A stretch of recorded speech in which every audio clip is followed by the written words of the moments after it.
ขาดกันเกินเพราะเงินน้องจึงเมินตัวพี่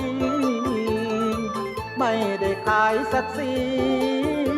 คนดีน้องพี่จึงเมิน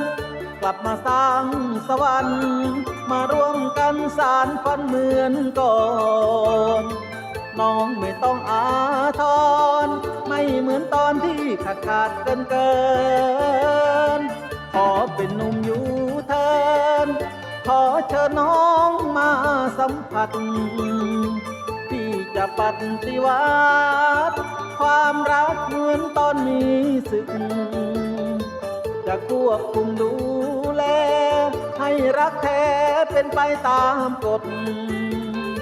ขอลืมความหลังทั้งหมดจะกลับรถที่ป้ายอยู่เธอ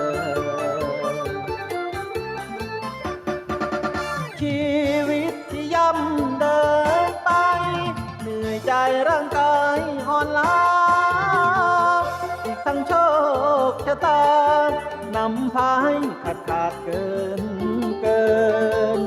ชาตินี้พี่บุญน้อยอีกทั้งยังด้อยวาสนาน้องจริงไม่มาคบค้ากลัวหมดเวลาพี่ขอมาอยู่เธอชีวิตที่ขาดกันเกินขอเชิญน้องมาเดินเคียงข้างหัวใจของพี่ฝันค้างหมดหนทางให้ถึงจุดหมายอยากได้มิตรไมตรีเพราะพี่มีรักที่จริงจากใจน้องจะได้ยินไหมจากหัวใจผู้ชายอยู่เธอ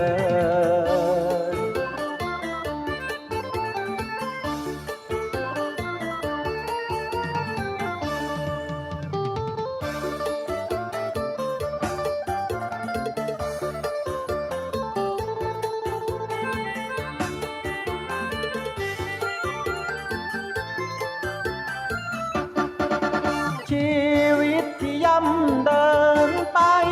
เหนื่อยใจร่างกายอ่อนล้าอีกทั้งโชคชะตานำพาให้ขาดเกินชาตินี้พี่บุญน้อยอีกทั้งยังด้อยวาสนาน้องจริงไม่มาคบค้ากลัวหมดเวลาพี่ขอมาอยู่เธอชีวิตที่ขาดกันเกินขอเชิญน้องมาเดินเคียงข้างหัวใจของพี่ฝันค้างหมดหนทางให้ถึงจุดหมาย